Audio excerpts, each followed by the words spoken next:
High বন্ধুরা, চলে এসছি কি নিয়ে? বাঁধাকপির পরোটা নিয়ে। আজকে শনিবার, নিরামিষ, তো বাঁধাকপি এই দেখুন ভাপানো হচ্ছে। তো এটা ভাপিয়ে নিই। আর আজকে ময়দা দেব না, অল্প ময়দা দিয়েছি যেহেতু আটার করব। তো আটা রেডি করেছি, ভাপিয়ে নিই। তারপরে যা যা লাগবে, যেভাবে করতে হবে সবটাই আপনাদের সঙ্গে শেয়ার করে দেবো। কপি ভাপিয়ে রাখা হয়ে গেছে। কপি আমি ভাপিয়ে নিয়েছি, একটু সামান্য ভাপিয়েছি, অল্পই। এবার এটা মিক্সিতে দিয়ে অল্প একটু একটু ভেঙে নেব, তাতে সুবিধা হবে এবং খেতেও খুব সুন্দর হবে। এটা গোটা গোটা আমি দেবো না, হাতে যদি চটকে নিয়ে হয় তো চটকে নিতে পারেন, কিন্তু চটকে না নিয়ে একটু ভেঙে নেবেন, তাতে টেস্ট হবে। তো আমি এটা ভেঙে নিই একটু। এই দেখুন, এইভাবে একটু ভেঙে নেবেন।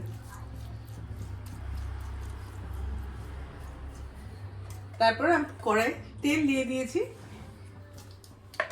এবার তেলে ফোড়নটা দেখে নিই। জিরে আর সামান্য একটু ধনে দিয়ে দেবেন, সর্ষে দেবেন,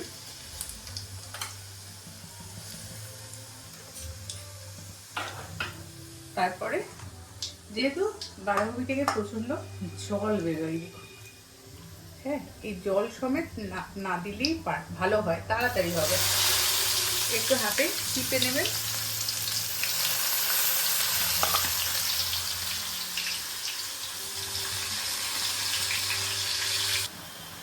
এই কপির মধ্যে সামান্য একটু চাট মশলা দিয়ে দেবো, তাতে টেস্টটা খুব সুন্দর হবে।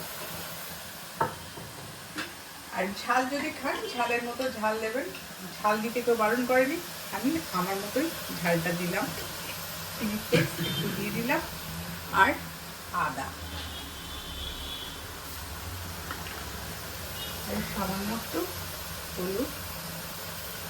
তারপর শুকনো মশলা যেটা দেওয়ার, ধনে, জিরে, যেটা ভালো লাগবে আপনাদের সেটা আপনারা দিতেই পারেন, কোনো অসুবিধা নেই। তবে এখন আমি লবণ দিইনি, কারণ লবণ দিয়ে আমি বাঁধাকপিটা ভাপিয়েছি, তাই পরিমাণ মতো দেখেই দিতে হবে লবণটা।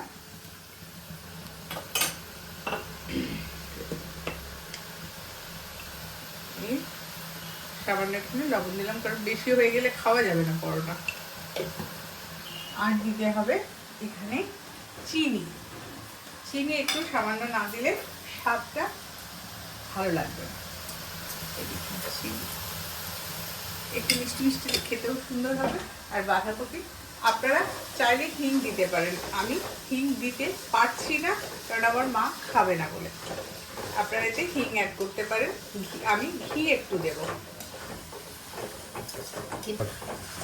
এই দেখুন শুকিয়ে এসেছে, আর গন্ধটা খুব সুন্দর হচ্ছে। আপনারা পাচ্ছেন না, কিন্তু আমি পাচ্ছি, গন্ধটা খুব সুন্দর। এই যে ধনেপাতা কেটে রেখেছি, ধনেপাতা দিয়ে দিলাম, তাতে টেস্ট আরও সুন্দর হবে এবং যখন পরোটাটা বেলবেন তখন দেখতেও সুন্দর হবে। আর এর মধ্যে সামান্য একটু ঘি দিয়ে দেব, 1 চামচ ঘি দিয়ে দেব।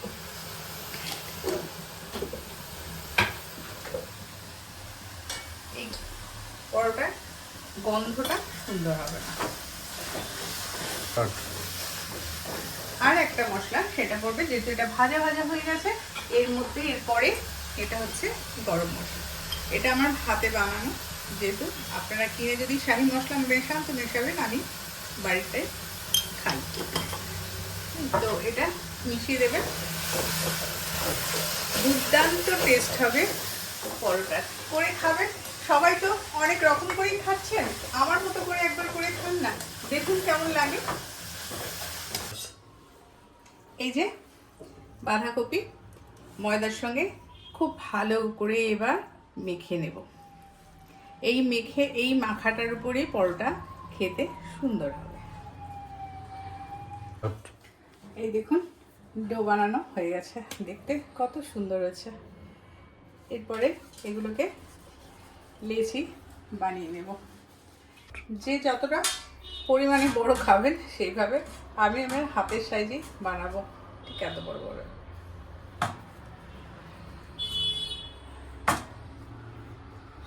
বেশি মানে ভেজে ফেলি, পরোটা ভেজে অবশ্যই দেখাচ্ছি। কেমন পরোটা খাবেন চৌকো? কেমন পরোটা খাবেন বলুন? চৌকো খাবেন না গোল খাবেন? এই দেখুন গোলও করেছি। কোনটা খাবেন? যে মা ভাজবে, আমি বেলবো, তো কোনটা খাবেন বলুন? তাড়াতাড়ি বলবেন কিন্তু। কি অদ্ভুত অদ্ভুত বেলা পরোটা। কতগুলো পরোটা কত রকম ভাবে বানানো যায়। যত ভাঁজ দেবেন পরোটাতে ততই লাচ্চা হবে, বুঝেছেন? তো পরোটা নিজের মতো করে বানিয়ে খান, যে যেমন ভাবে পারবেন বানান। পারবো?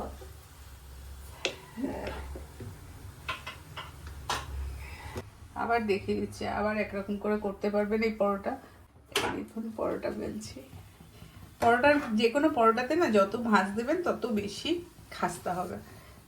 যতগুলো ভাঁজ দিতে পারবেন, যবার ভাঁজ দেবেন, একবার করে বেলে নিয়ে যদি ভাঁজ দিতে থাকেন তবে দেখবেন সেটা লাচ্ছা পরোটার মতো হয়ে যাবে। লাচ্ছা পরোটা এমন কিছু ব্যাপার নয়, শুধু ভাঁজের উপর লাচ্ছা ডিপেন্ড করে, আর কিচ্ছু না। আপনি ময়ান দিয়েছেন, সবই করেছেন। এই দেখুন একটু সেপের এদিক ওদিক হচ্ছে, কিছু মনে করবে না, খেতে সুন্দর হবে। পরোটা ভাজা কমপ্লিট। দেখুন কত সুন্দর হয়েছে দেখতে, দেখেছেন কত সুন্দর দেখতে হয়েছে, খেতেও অতটাই সুন্দর হবে। আপনারা আমার মতো করে একটু করে খান। আপনারা তো পুর দিয়ে অনেক কিছু করে খাচ্ছেন, তো এইভাবে করে খান। বাঁধাকপি অদ্ভুত টেস্ট হবে। দেখুন কত সুন্দর দেখতে হয়েছে, প্রচণ্ড গরম। আর বাদ বাকি আমার কতটা নরম হয়েছে দেখবেন, যদিও ভীষণ গরম, আমি দেখাতে পারবো কিনা জানি না, তবে চেষ্টা করবো দাদা, চেষ্টা করব, আপনাদের জন্য চেষ্টা করবো। এই দেখুন,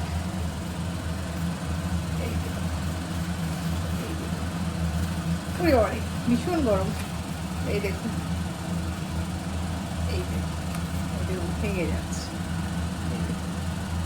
দেখেছেন কতটা নরম হয়েছে? প্রচন্ড গরম, হাত দিতেই পারছি না, প্রচুর নরম হয়েছে। এইভাবে পরোটা করে খান, অবশ্যই বলবেন যে হ্যাঁ একরকম বাঁধাকপির পরোটা এভাবেই খেতে হয়, দেখবেন খুব সুন্দর খেতে।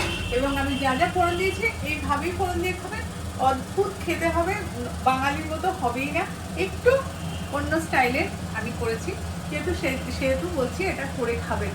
আর যদি আমার ভিডিও ভালো লেগে থাকে অবশ্যই লাইক শেয়ার কমেন্ট করতে ভুলবেন না। আর এতগুলো হয়েছে, এই দেখুন কতগুলো হয়েছে পরোটা, দেখেছেন তো? সবাই খুব ভালো থাকবেন, ভালো ভালো রান্না করে খান, সুস্থ থাকুন, টাটা।